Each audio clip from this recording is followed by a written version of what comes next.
Like your fist dance here, yeah. It's the old man dance. Yes. All right. I think we are live. Welcome, Michael, to Soul Connection Call early on a Friday morning.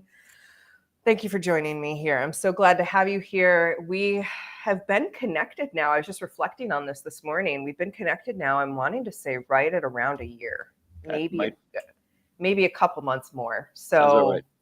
yeah, and it's been a while since we've caught up. So I want to just go ahead and start by having you introduce yourself, just like who you are, a little bit of what you do or what your passions are in the world, so that people who are on my channel can orient to who the heck you are. All right. So I'm Michael Whitehouse. I currently go by the Fun Virtual Event Guy because I run fun virtual events, kind of like summits, but I call them awesome virtual interactive events because they're all about interaction and connection. Because I found a lot of the virtual events weren't events at all. They were simply videos and, the content libraries. And that's cool. Content's great, but don't call it an event if it's not happening. So I'm all about bringing people together in communities, in spaces. My first business was a game store that was basically a community space. It was a business in the sense that it was organized as a corporation, but didn't do things businesses do, like make money and pay staff. But it was a community space. So I built that. I built sci-fi conventions, and more recently building these summits, building the 10 group, which is a private exclusive networking group, just trying to build spaces either in the virtual universe or in the real world to bring people together and create real connections. Yeah, you're a networker. You are a community builder, and I've always loved that about you because, I'm similar. I go about it in a different way. I have a slightly different crew, but we have some good overlaps, and I don't think people recognize how hard it is to genuinely community build and bring people into a space where they can be genuinely seen, heard, valued, feel like they're getting something out of it instead of it being a one-way transaction. Yeah, there's a lot of good stuff in there. So yeah, thank you for sharing that. It's very interesting to see your evolution because when we first met, you were the guy who knew a guy. And I introduced so many people to you in that way. And now you're shifting more into these virtual events. I'm really curious, kind of just in the last year, what happened that led you down a different path? So I spent a lot of time meeting with people and didn't get a lot out of it. So I discovered a couple things. One is that networking as a business is challenging because I can make introductions, but I can't make anything happen with them. So my clients would hire me to make introductions for them. I'd introduce all the right people and they wouldn't know what to do with them. And then they'd say, I'm not making any money off this. I got to let you go. And I'm like, but I'm doing the thing you hired me for. Turns out the thing they hired me for isn't the thing they need. They need the thing after that too. The other thing I ran into was that a lot of the introductions, and now that I'm not the guy who knows the guy, I've noticed it more acutely. Any introduction that starts with, you should meet Michael, he knows a lot of people, is usually an introduction where someone is looking to take and not give. Not that they're a bad person or unethical or anything. It's just that they have a specific need. They're like, I've got a business and I need to be referred to partners. You should meet Michael. He knows a lot of people. Yeah, I do. You really went into building your network. That's what you were doing when we met, was really building this network, and you have an incredible network. Yeah. But yeah, an incredible network does not equal life management, ability to live your life. And what was happening was that, I've only got so many functional hours in the week. And even though I only do 30-minute one-to-ones, it was still gobbling up all my time. And I look at the week, I'm like, I can't get anything done. Right. I mean, these people, okay, what am I getting out of this? Because I hadn't set up programs. So I couldn't even say send me these kinds of people to might be interested in the program or send me whatever. And most people aren't very good at reciprocating introductions anyway. So it didn't add up and make sense. And one of the themes I found, which I think might be resonant to your audience, is that there's a lot of people out there who have their own everyone has their own challenges, but a lot of people have their own challenges in such a way that they're struggling in their business. And so they go into a meeting just to take, because that's all they can think about is, how can I get paid? How can I get my next client? So they're coming into the meeting with me and they're they're there to take. I'm not getting anything from it. And I'm happy to help. Like once I'm on a call with someone and I realize I have much more to give than they do, okay, this is what I'm here for. The time's already blocked out. What can I do for you? Although I did have one call recently where a person was expecting me to refer to her half-baked program that didn't have a clear value proposition, but a really high price tag. And when I started shifting into my coaching hat, she's like, I don't think this conversation's going well. I'm going to end it now. I'm like, okay, thank God, I'm out. Oh, that makes me just like, I'm literally networking right now. I am not going to try and say her last name because I'm going to butcher it. So I just call her Melissa L.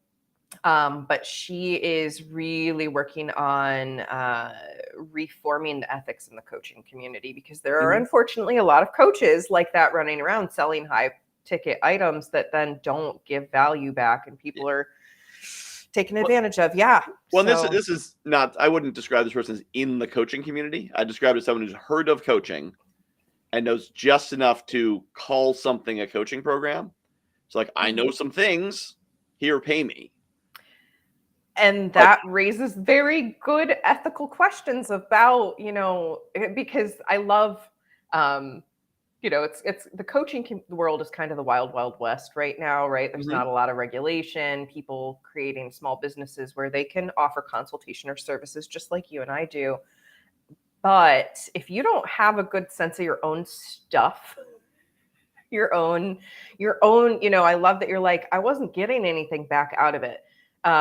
That real genuine recognition of like, yeah, I'm being helpful, but like, I can't sustain myself on this, because we are really in the process of trying to dismantle a society that just expects us to give and give and give and scrape by. And I love, as I was thinking about having you on this morning, I was like, oh, we could so get into really deep conversations about work culture, because I've seen you speaking on that before. Like, there's a lot of panic about automation, of course. I've seen you talk about, replacing people, but then, we're not really valuing our people in the first place. So, so technology always creates opportunities. So technology has been eliminating jobs for 200 years, and yet there's still jobs. In fact, still more jobs than people. Yeah. So technology is not eliminating jobs, and AI is not going to do it either. Yeah. So no matter what, there's always going to be a different, just the job changes, and usually it's becoming more mental, less physical over time. And it's becoming more strategic, less tactical over time. So AI is just going to change that. You're going to go from copywriters who write all the copy to copywriters who prompt the AI and then clean up the copy.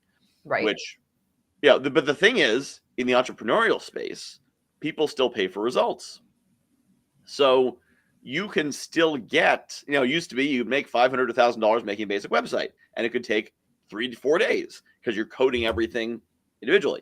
Now you get $500 to $1,000 to make a basic website, but it takes you 4 hours because it's built on a template and you're plugging it in. But the person paying doesn't care if it takes you 10 minutes or 10 hours. They care that they got a website. So same thing with a lot of these AI things. So this more and more, there's a shift from the right move being having a job to the right move being a business owner. The problem is, to be an effective business owner, there's all this background knowledge you need. And first, you need the right attitude and to understand. One of the things a conflict that I stumbled into on the internet, there's a YouTuber named Lauren Z-Side, who's a mid-range popular YouTuber, popular enough that she apparently is worth 7 figures. And she had an editor a few years ago that she was paying 60 to 80 pounds, so I guess about $100 a video to edit, which is normally like a 2-hour job. It's like a 20-minute video. So $100, that's about $50 an hour. Sounds pretty reasonable.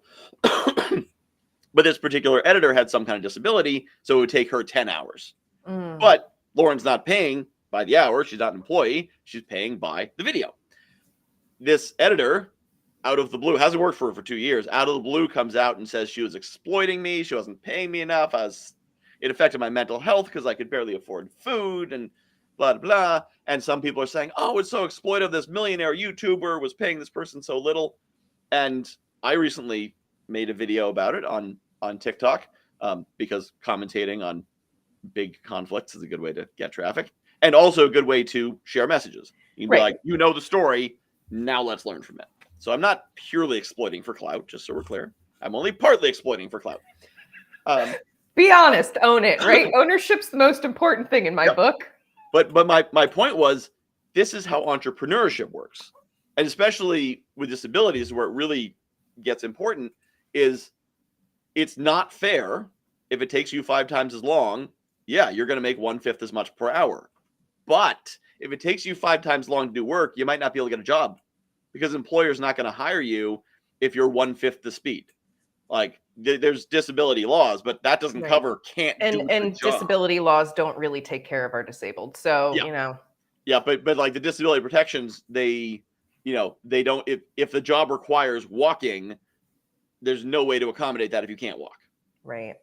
So same thing, if the job requires you to do something in 3 hours and it would normally take 2 and it takes you 10, there's no disability protection in the world that should, and it shouldn't. An employer shouldn't have to hire someone who can't do a job. That wouldn't make any sense.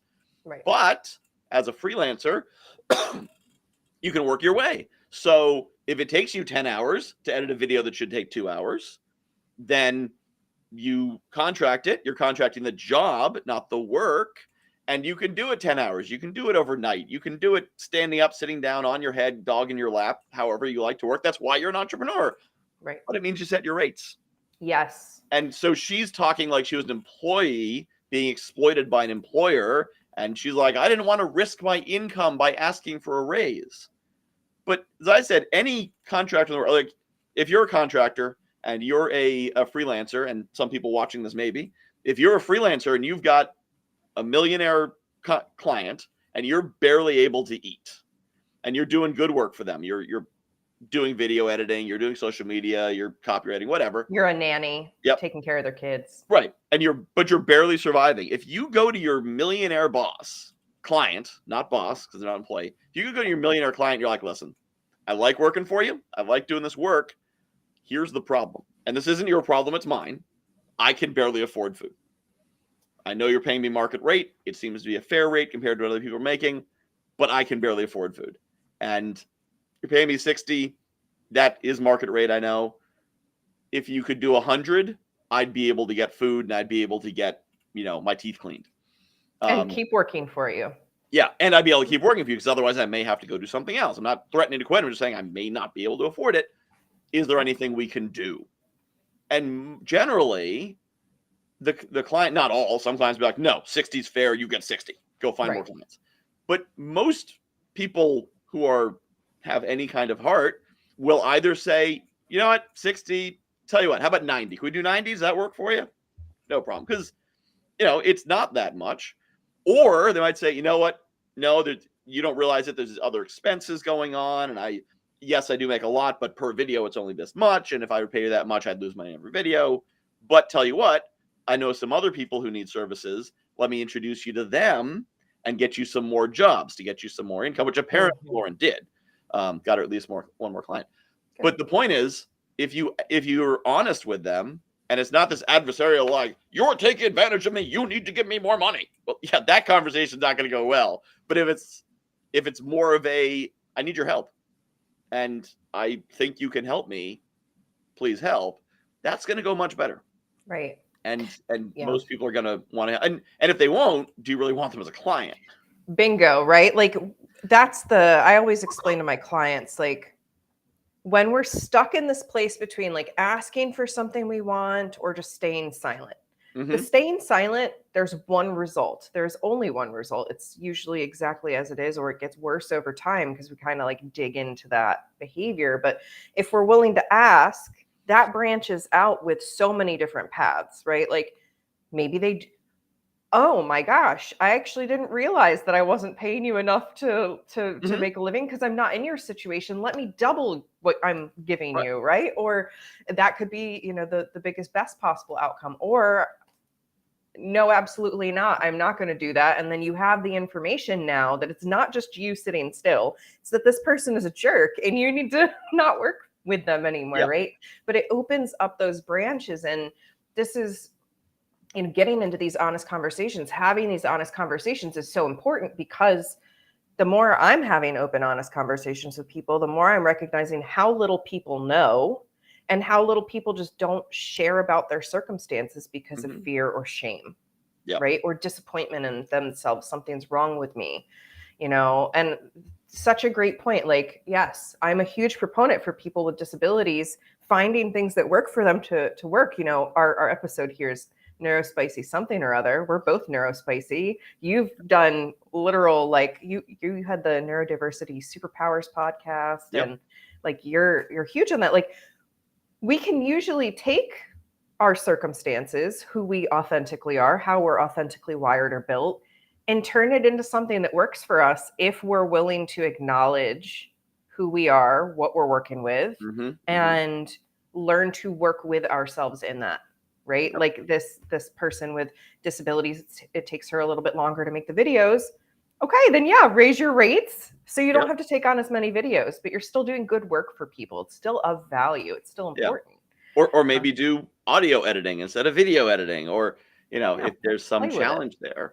And one thing that's been interesting in that journey, because I'm not a neurodiversity expert. I haven't taken courses, certifications. I'm just lived experience. I've done it, and I talked to a bunch of people.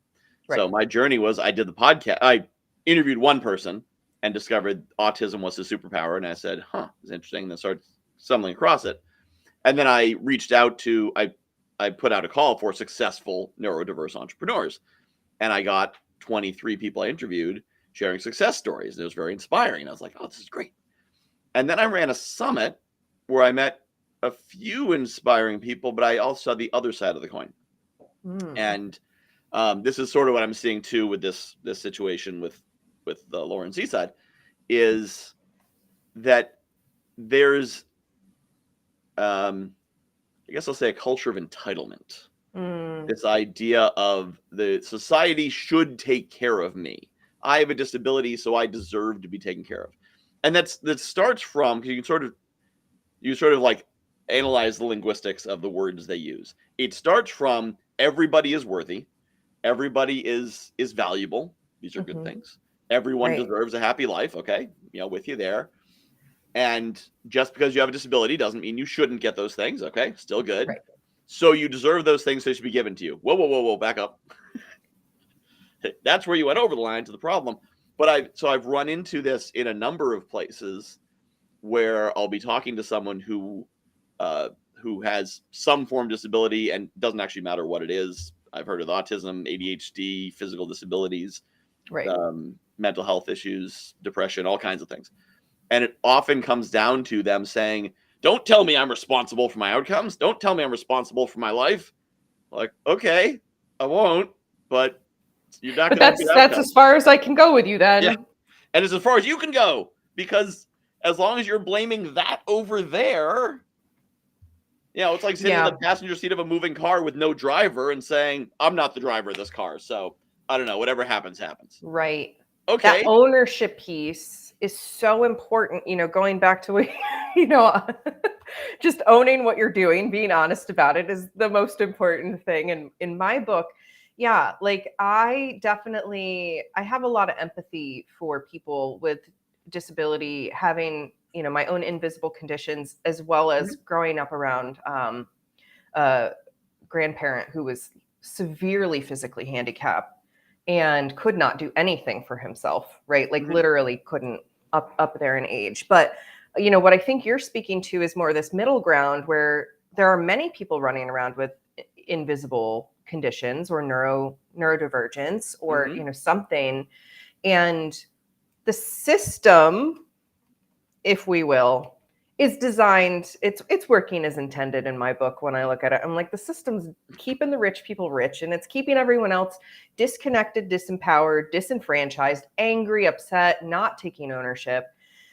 If we had like 5% of the 99% take ownership for themselves and their lives and start to speak on that and own, like, I've got this going on, and this is how I empowered myself to work with it, work through it, work around it, whatever. then I think the narrative would change. But the narrative is so disempowering. It's so, oh, blame this, blame that. Well, I think some of the problem too is that we do get that, and as soon as we start doing that, then I'm not in the 1%. People assume I'm wealthier than I am, but as soon as I start talking that way, they're like, "Oh, you're one of them." You mean empowered people? Yes, but so as soon as I start talking that way, I'm not one of that community anymore. So the people that they need to hear from, they exclude on the basis of their talking in the way they need to hear. And the other thing I'll say, I will readily admit the world is very unfair, and it is tragically unfair, and it keeps the rich rich, and it is still probably the best we've ever done in human history. With a few exceptions. At least certainly in the last 5,000 years. Yeah.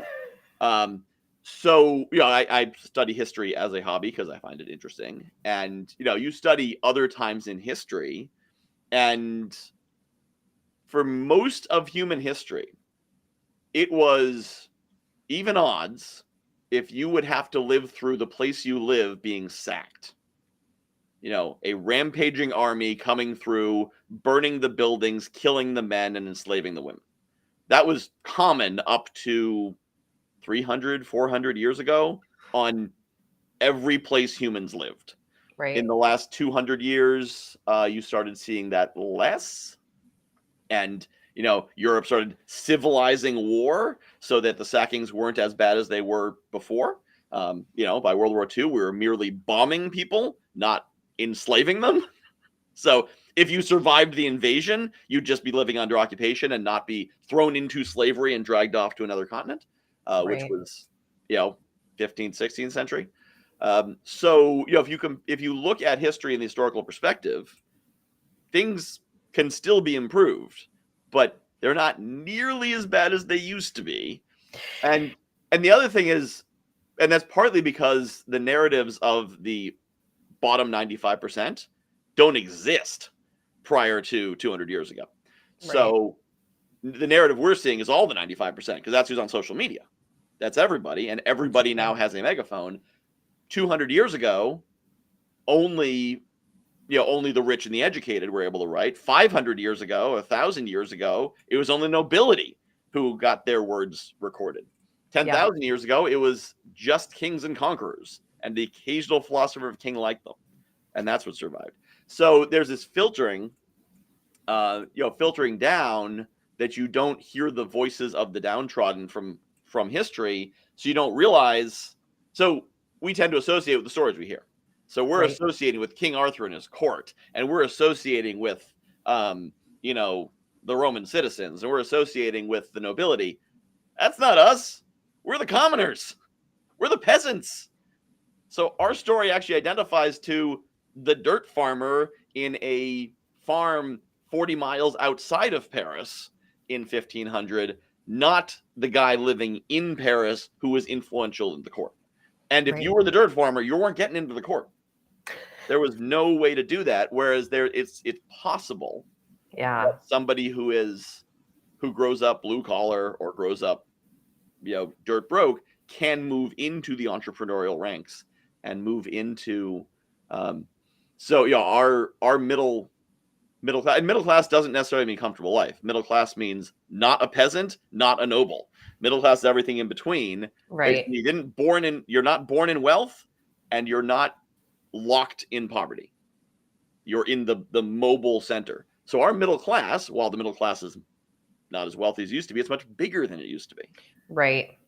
Yeah. There's something really interesting that you said in there about, it's a lot better than it used to be.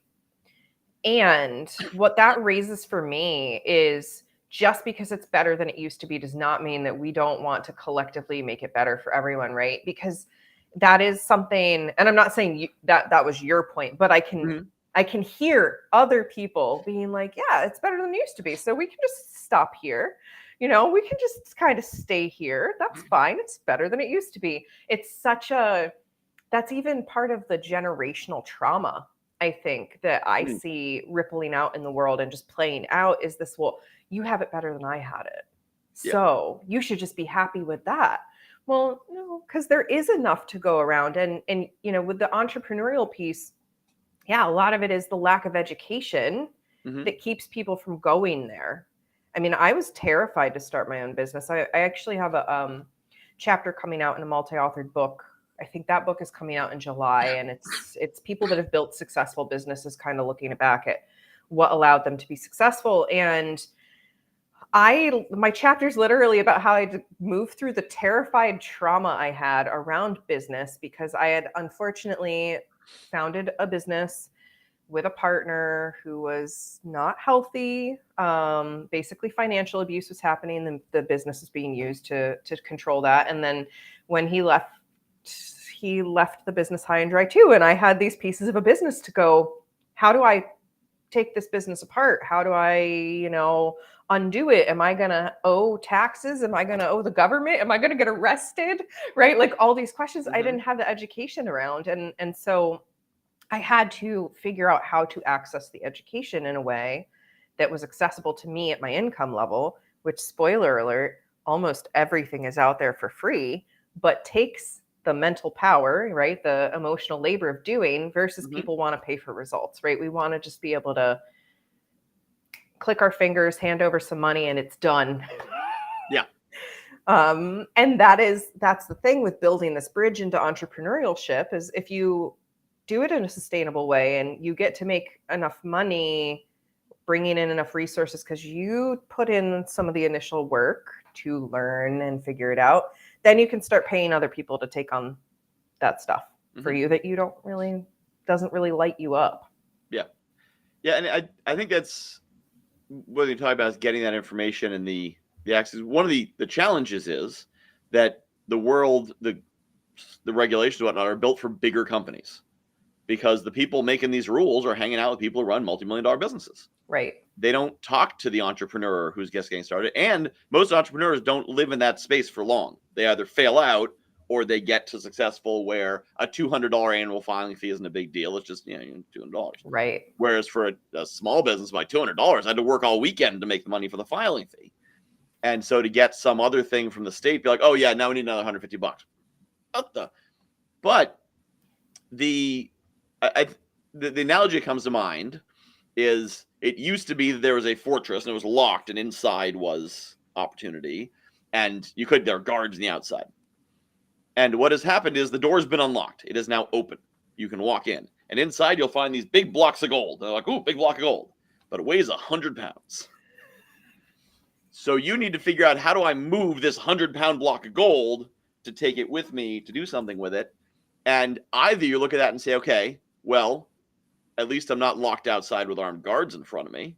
Now I can get to the gold. Now it's an easier challenge to move this 100-pound block than to force my way into the fortress. But too many people are like, well, this isn't fair. How am I supposed to move this?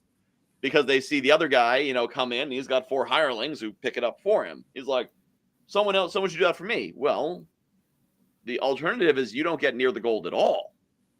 So that's part of the importance. And it's a concept of gratitude mixed with ambition. You have gratitude for what you have, and then you still want more. But you got to have gratitude for what you have first. The gratitude first, you'll never go further. Because the ambition just makes you bitter at that point. Yep. And then you either get bitter and nasty and nobody wants to work with you, or you give up because you're bitter and nasty, or you get greedy because you say, well, this whole thing's rigged, so I'm just going to cheat too. So, clearly this whole thing's rigged, so everyone's cheating, so I'm going to make a course that promises a bunch and doesn't deliver and take a bunch of money. Yep. Or they do something like this editor did, and basically destroy her reputation, because I can't imagine her ever getting another client, since she not only went after her former client, but doxed her. Oh, shared her private, her address, private communications, whatever. And it makes me wonder, on social media channels. So she's unemployable now. Yeah, did she go to her employer first and try to have a conversation about it, or did she just she did, and everyone knows it because she then shared the conversation. Okay. Publicly. Okay. I mean, but the conversation was basically, and I don't know what she was asking for, so I don't know what what her goal was. Like, it's just confusing. Yep. But it's not confusing, unfortunately, because we don't have, as my time as a trauma therapist, which I am, thank goodness, leaving now. When we first met, I was very deeply in that and had built a successful 6-figure business, but I was in the process of trying to network to get out of it. And we're moving swiftly out of it now, thank goodness. But, I've really, really come to understand in that time that we don't know crap about communication. It's not taught in schools. Most of us went through public school, most of us.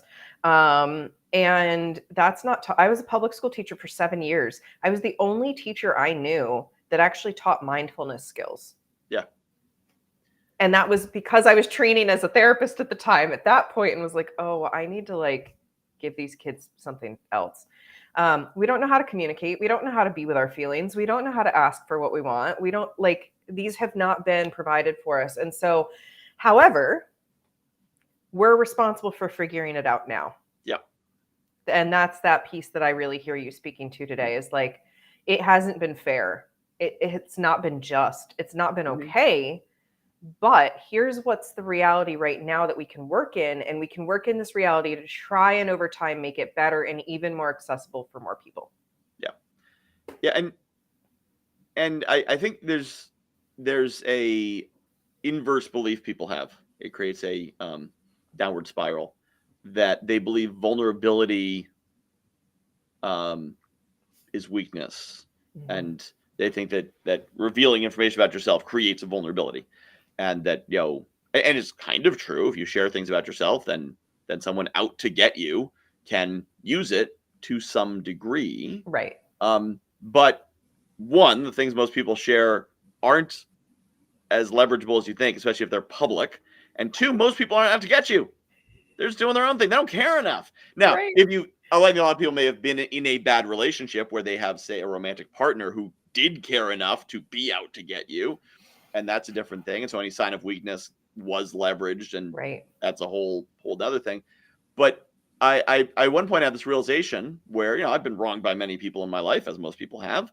And I suddenly realized many of the people who have wronged me and many of the people who I've wronged, it was accidental. It was something they didn't tell me ahead of time because they were hiding it because it was a vulnerability. And so they didn't tell me that they got triggered off somebody yelling in their presence because of something that had happened. Or they didn't tell me that they had autism, and so the things they said might come across as more abrasive, and that should be taken into account. Or they didn't tell me whatever it was, and so somebody got hurt because they were hiding something.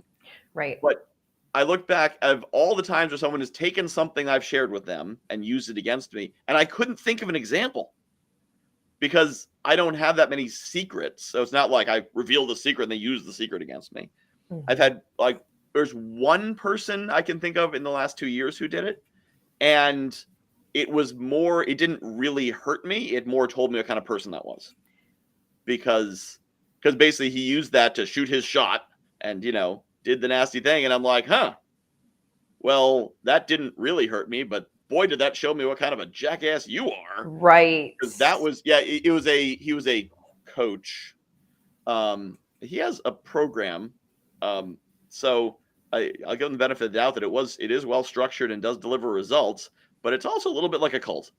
Anyway, so we had an onboarding call where I did not onboard, but in the onboarding call, I shared some things because that's what you do.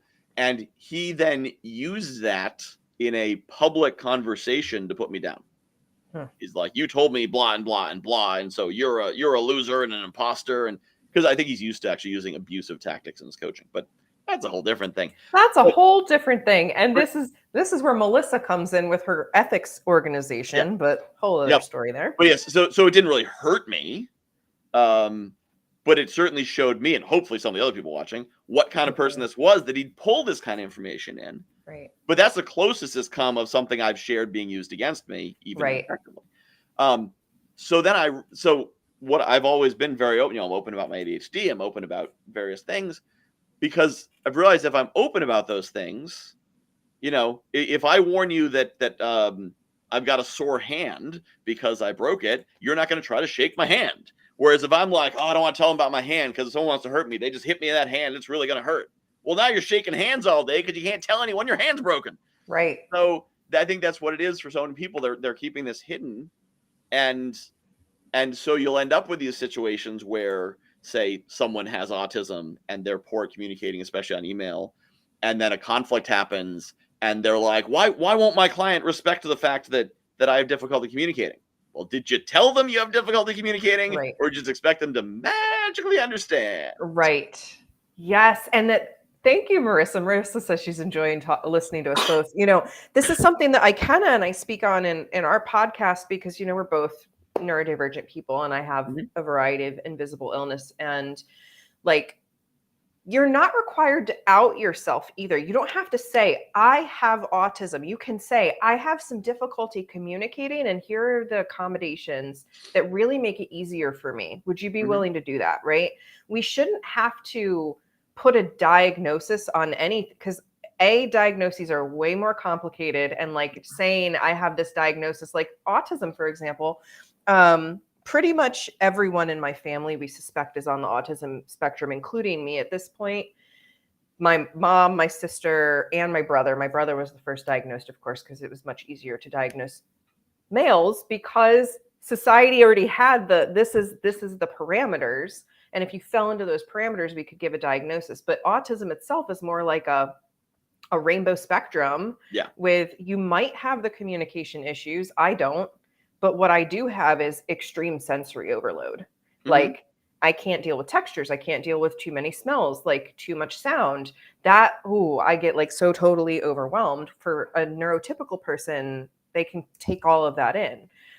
So it's like, sometimes even giving a diagnosis word doesn't still get to the issue of just communicating, this is what I need.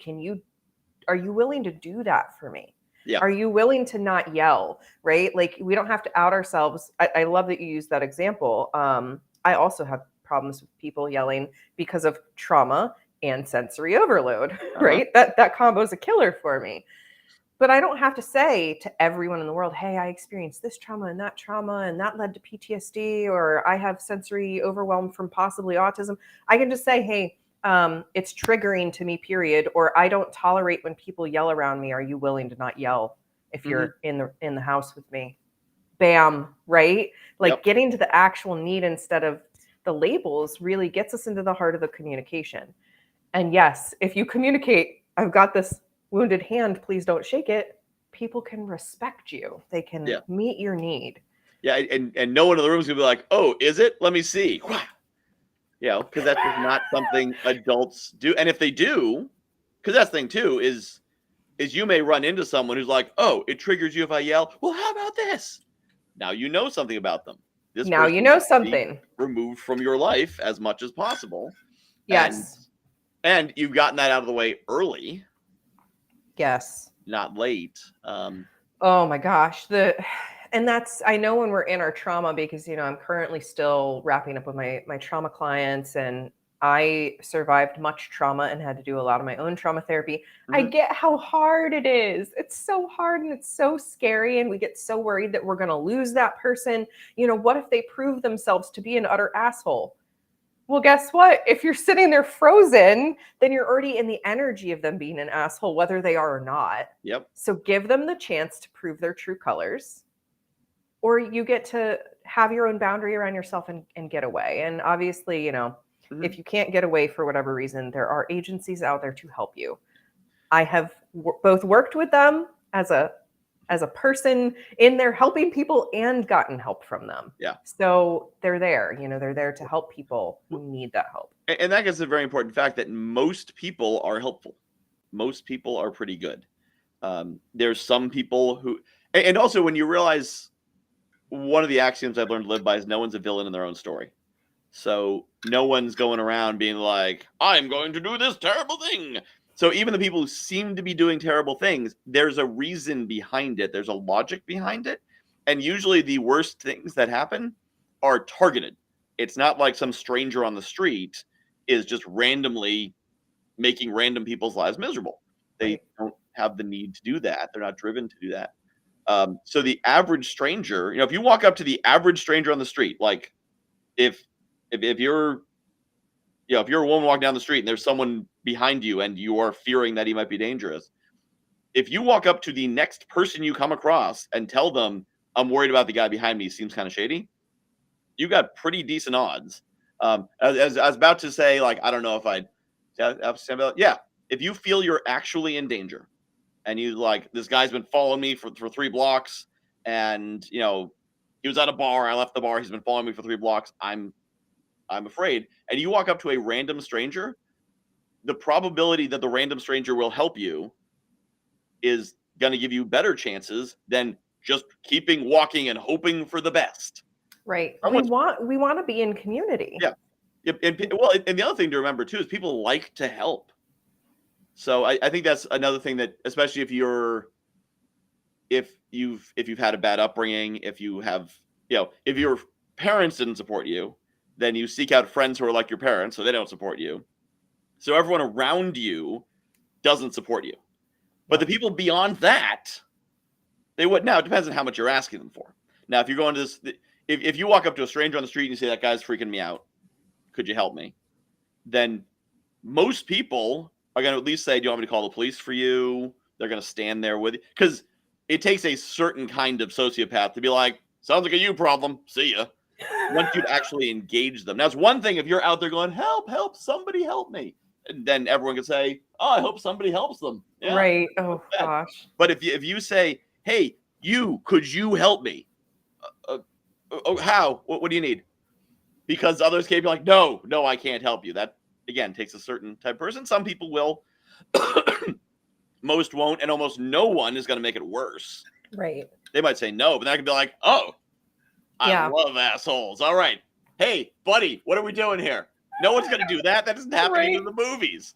So, but if you're used to no one helping you, then you're assuming like they're going to make fun of you or they're going to whatever. But this is what a lot of people don't realize is what I call, and I don't know if it's a real thing or if I just call it this, white knight syndrome. And this is kind of a flip side of what's happening to men in the modern world. That men generally, like, we don't know what we're here for, but we have this ancestral story of like, we are here to be strong and protect and you know, fight lions and go to battle. And then we have to deal with like paperwork and bureaucracy and, you know, the pipes aren't working and like all this stuff that you can't hit it and you can't yell at it. And like, I want to smash. So if you've got a guy standing there and you say, hey, could you help me? He's like, what? Is this my moment? Men will respond. Is this my hero moment? Yeah, it's like, is this the moment I've heard about that I am built for? You know, almost no man is going to be like, I'm not going to help you. I'm not getting involved if you ask them to. But a lot of people in general, the acute problem you bring to them is easier than the subtle problems in their lives. Right. So if you come to someone, now you have to be willing to accept their help. If you, in this analogy, you walk up to the guy and you're like, this guy's following me, he's creeping me out. Oh, do you want me to call the police? No, don't call the police. All right, do you want me to confront him? No, don't confront him. Do you want me to stand here with you? No, don't stand too close to me. Well, what do you want me to do? Right. And of course, in that situation, you probably wouldn't say that, but people come to me all the time. I can't find a job. Okay, well, here's how you find a job. You know, here's the steps to networking. Here's where you can find the right people. Here's how it works. Here's some things you may not realize. They're like, no, I don't want to know that. I don't want to do networking calls. That doesn't work. Oh, networking doesn't work. Okay, well, one of us wrote a book about networking. It's not you, but you're the expert. So, okay, don't take my advice. But, you know, you get that people reach out for help and then don't want it. Absolutely. I mean, I definitely experienced that in the therapy world too. 100%. People show up to therapy and then they realize that means talking about feelings and, you know, the history of why we feel those feelings. And they're like, I don't want to do this anymore. There's a song that says, I fired my therapist basically because, you know, the conversation got too deep. Yeah, that's what it takes to be in relationship, is the willingness to get deep. And, you know, I love this conversation about we want to help because it is I believe it's so true. I taught the Diary of Anne Frank when I was a public school teacher, and there was this quote in it that every time I would read it out loud to the kids, or we'd be listening to the audiobook and it would come up, I would just like sob. And I don't remember quotes. That is not my superpower. I don't remember anything like that. But she basically says, I believe people are inherently good at heart. Mm-hmm. And this was a person who was being, persecuted for being Jewish, Yep. had to hide away for years in a small, cramped space with no access to the outside world, and was still able to come back to, I believe people are truly good at heart. And like, so I look up to that, right? And I always try to remember that even in our most adverse times, our hardest, most challenging times, we still have the ability to tap into that belief in us. And if we can tap into that belief within us, we can start to believe it about ourselves. And then the empowerment starts to trickle in. And the empowerment, it is disempowerment that I think is the big divide here between the, oh, I'm coming to you because I want this fix, but then you give me a possible fix and I don't want it, right? That's the disempowerment there. The more we can become empowered, the more we can take advantage of the help that other people want to offer. And, just to maybe what country this was. I'm so bad at geography and history. It's not what I hold in my head. But I think it was a European country that instituted like the universal, everyone just had a basic income and healthcare taken care of. And then like if you wanted additional on top of that, you could go out and work or, do odd jobs and things like that, or just get a job. And it's really successful, and they found people like doing what they want to do. Mm-hmm. Like the one guy that was like this story that everyone was looking at was he started fixing people's like toaster ovens and microwaves and computers and just fixing their tech stuff, because that's what he loved to do. He loved to tinker and he loved to play with technology. And because his basic needs were already met, he could just follow that zone of joy to help other people with the little things that they needed done for repairs. And I think that it could be like that.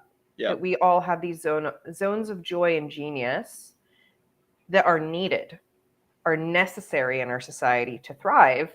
And when we give each other the opportunity to just do that and be in that zone of joy and genius, then there doesn't have to be this separation and competition and cutthroat society. I want to say that's Sweden or Finland. I don't think there's one that fully takes care of your needs, but I think it does take care of your like healthcare and gives you a basic income. It's like you could survive, although not necessarily well. But yeah, that's the thing. It was something like fixing a microwave. A repairman is going to want to charge $80 an hour, and no one's going to pay $80 an hour to fix a $200 microwave. But if your basic needs are met, and you can be like, give me $30. Like, okay, I'll give you $30 to fix my microwave. Or, hey, Joe down the street, you're the guy that's really good at fixing microwaves, and I've got chickens in my backyard, right. And they just hatched 5 dozen eggs. You want 2 dozen? So you can do that kind of thing. And of course, the reason why a lot of people are against is they have this idea of everyone will be lazy if given the choice, because people who are working miserable, soul-crushing, body-crushing jobs will not work if given the choice. If it's work at McDonald's or play video games, well, yeah, I'm going to play video games. If it's do some kind of work or play video games, I'm going to do some kind of work, because video games get boring. My daughter is 8 years old. She gets bored of Fortnite. She reached out. She asked me the other day. She said, Dad, when can I start working for you? Aww. And she actually, if you go on my website now, summits.fun, like I slipped that in there. If you go on summits.fun, one of the events is called Time Ninja. And the graphics for that event, she made. Aw, I love that. Because she got tired of playing Fortnite and wanted to do something more meaningful and engaging. And she wanted to do something that, she wanted like an actual project to work on. I'm like, I'm not good at coming up with fun kid projects, but you like designing stuff. Here, it's called Time Ninja. Can you make me a graphic for it? She's like, how about this? And she made this like ninja cutting a clock in half and sparks coming out of it. And your artistic skills are amazing. But so cute. But at 8, she wants to work. She wants to do something. Now, she wouldn't want to stand over a fry later for 8 hours, but she wants to do something. She wants to work and contribute. Yes. And one thing talking about people being fundamentally good is the moment I realized that was driving Uber at bar closing Mm, time and realizing that there are thousands in some of these bar areas, thousands of people stumbling drunk coming out of these bars, basically defenseless. And they are carrying jewelry, wallets, cell phones, and the vast preponderance of them make it home. Now, occasionally there is some mugger who attacks someone or whatever, but the fact that society is so safe that you can get stumbling drunk 2 nights a week, every week of the year, for many years, and credibly not have a problem, tells me people are fundamentally good. Most yeah. people aren't out to get you. And that's, if you look at so many parts of our society, they wouldn't work if people were a hundredth as evil as people think people are. Yeah. There's many Yeah. places where you just have to be able to interact with strangers and trust them. Any home services companies going into people's houses all the time. Things like Uber have a lot of have things in it to be secure. You have to put your credit card in, so they have your identity in order to Right. get an Uber account. So there's some accountability there, but there's plenty of places where you just have to rely on strangers. And if strangers are out to get you, you'd be in trouble. Fortunately, they're not, because most people are basically good.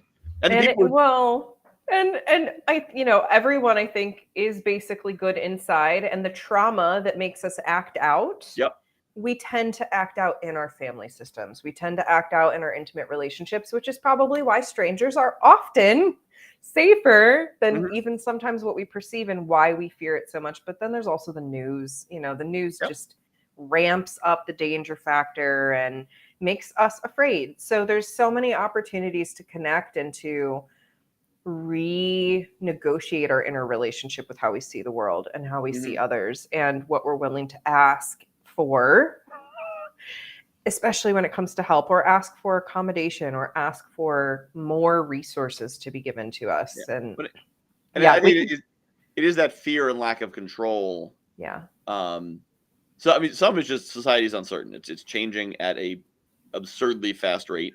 right. For most of history, you could look to your great grandparents as the model for how to live your life, and that was just perfectly expected. And now, like, you can't look at your younger self as a model for how to live your life. Yeah. Forget about like your parents' world was different. Your younger siblings' world is like, if you're Yep. 30 and you got a 40-year-old brother, he didn't live the same life you did, because that 10 years was enough of a difference. Yep. So, I have a brother who just turned 20, I think 23. And yeah, mhm, totally different worlds. yeah, so you feel like everything's out of control, and so you try to hold on to something. And so parents in this insecurity will try to hold on to their kids. I'm keeping you safe. Strangers, got to keep the strangers away. And I have the visibility working with 40 somethings and meeting a lot of them and hearing their story that I wasted my 20s because I was living that fear and avoiding strangers and Mm, trying to stay the safe path, and then discovered the safe path leads you into a hole, right. and leads you into this capitalistic cave, and the dangerous path is actually the only one that leads you to anything good. And Mhm. it took me till I was 35, 40, 45, 50 to do that, and made me very much realize I can only protect my daughter by empowering her. Yes. I can't protect her. So by telling her, we're going to keep you safe, I can't keep her safe. I Yeah. can empower her. And what I learned, actually, I learned this as a teenager because I watched people I knew being the I'll say victims, the recipients of this upbringing. The more parents try to protect their children, the more their children are, the only thing they can see is, I need freedom. I need Right. actualization. I need to get out and do what I'm meant to do. And none of the real dangers are real to them because they've never seen them. So they Right. don't know what they're supposed to be afraid of. Like, drugs don't seem real. Bad, dangerous partners don't seem real. The dangers of drinking underage don't seem real because they've never seen them. Right. All they can focus on, I got to get out of here. I got to get out of here. Got to get. It's like Or being smothered. it's like the dog that needs to get out of the house. They get out of the house, get hit by a car because they don't know what the road is, but they do know Right. they got to get out of the door. Same thing with kids.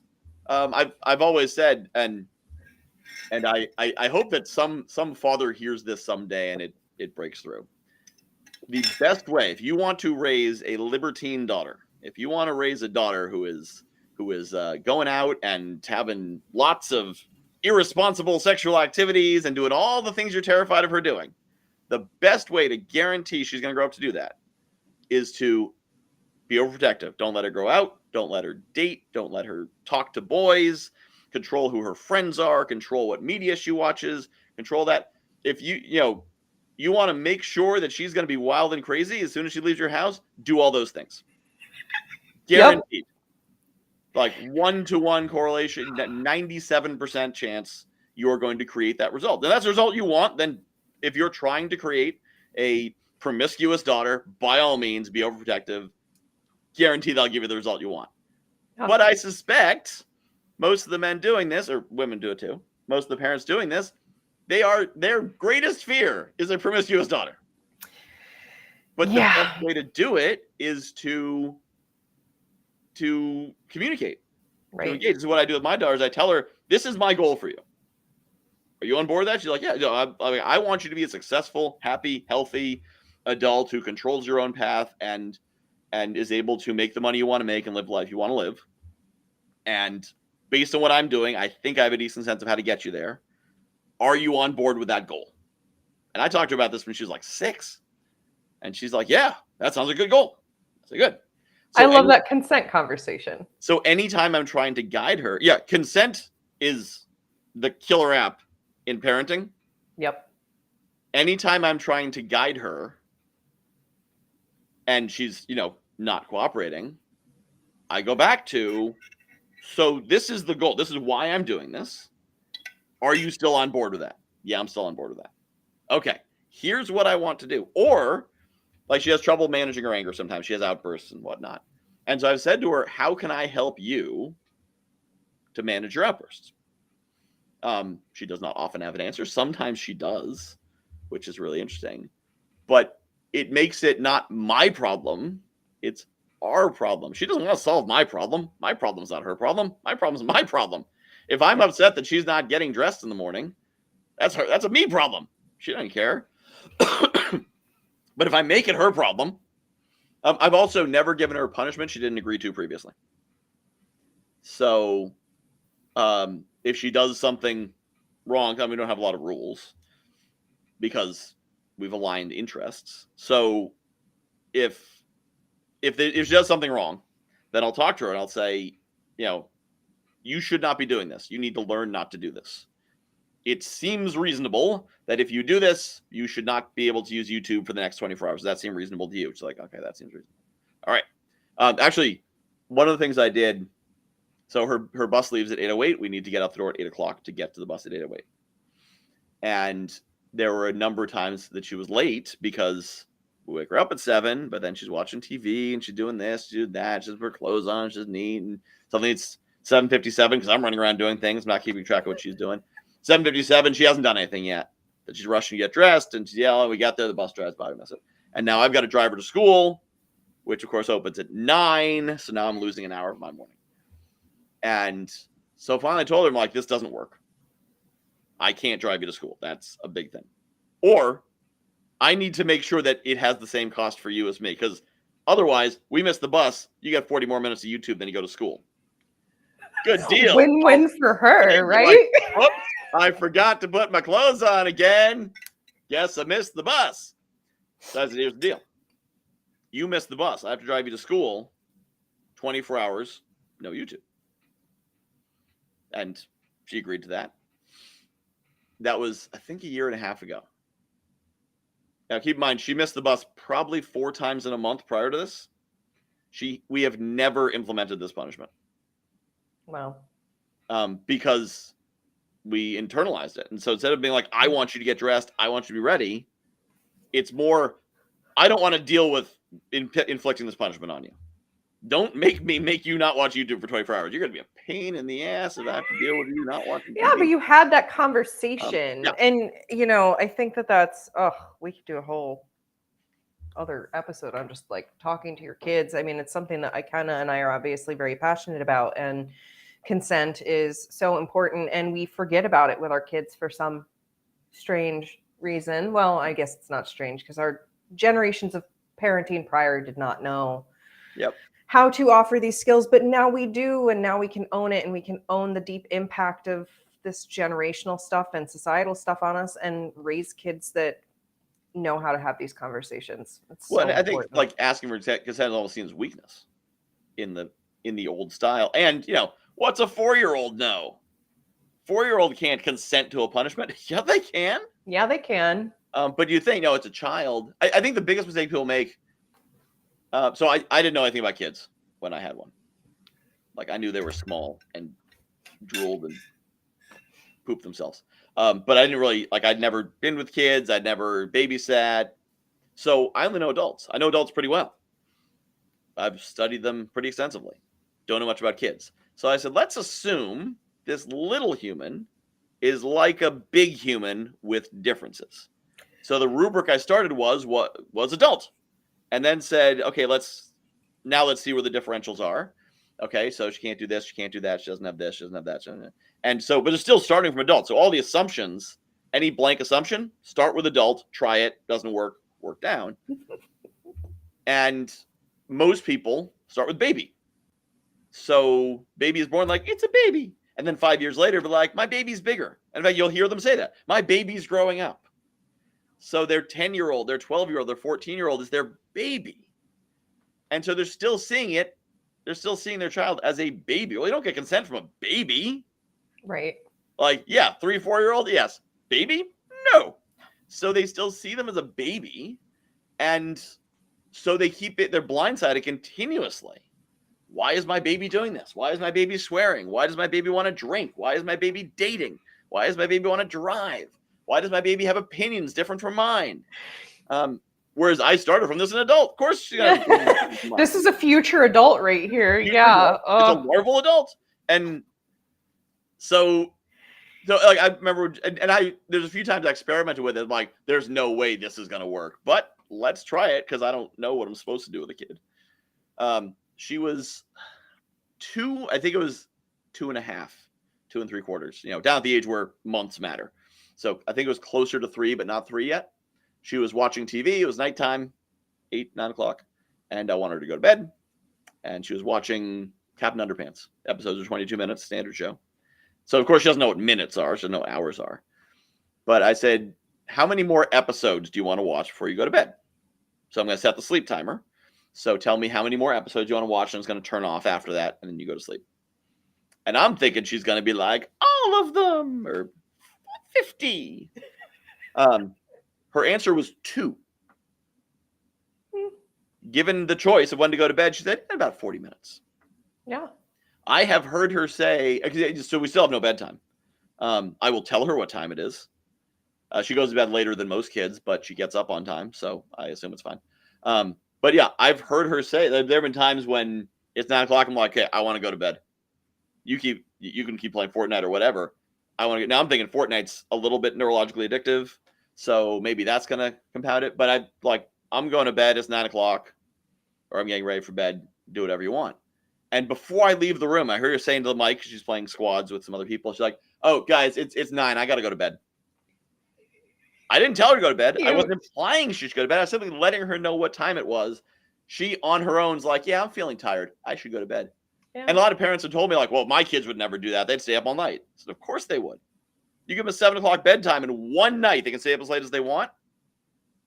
If your child doesn't see the sun, there's something wrong with them. Yep. Because if you're not allowed to eat candy, and one day you're like, okay, today you can eat as much candy as you want, and then never again. Then that kid is going to eat every single piece of candy they can get their hands on. Yeah, it's kind of like my cats. Yeah.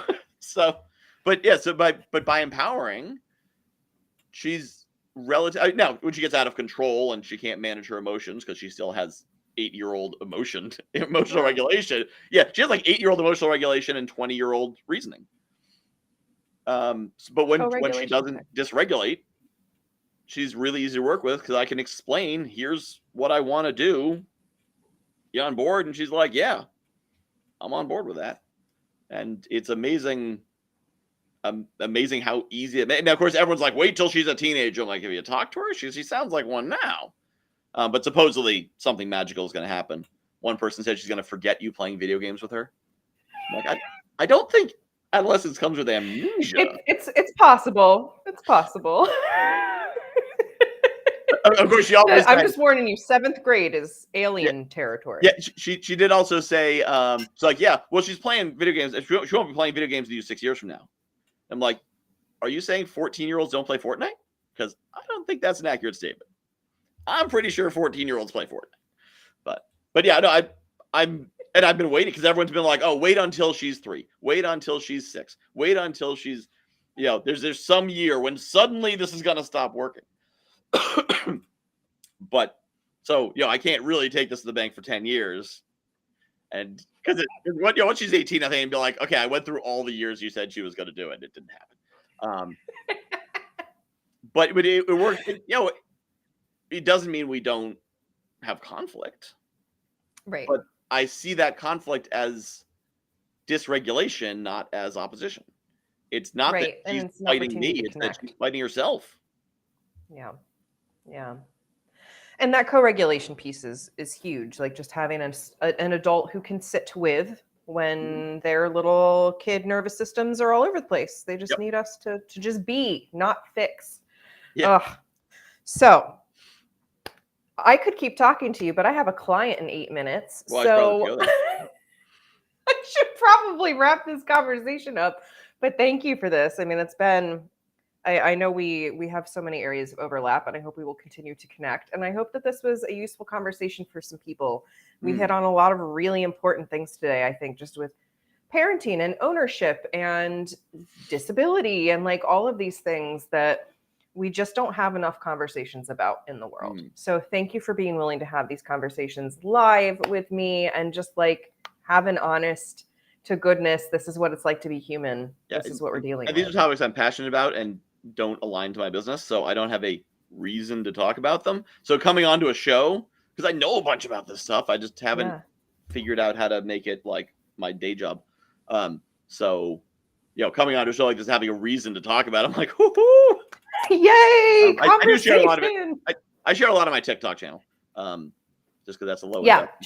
Feel free to post your TikTok handle. I did post the summits.fun if people want to look at that. Yeah, it's the guy who knows a guy, I think. You're welcome to come back and comment on all of this with all your socials if you want. I don't think I can put something in the chat. I think you have to do it. Perfect. Yeah, and everyone, I love these conversations because they are an invitation, right? If you see us, you like our energy, reach out, start a conversation, see how we can work together or how you might be able to be in community with us, because community is so important. All right, I have posted that link for people. There we go. Yeah, that's my TikTok channel. Thank you so much. If you watched the replay or caught us live, feel free to leave a comment and let us know what you thought of this conversation. And otherwise, until our next Soul Connection call, thank you so much for joining me today, Michael. It was great, as always.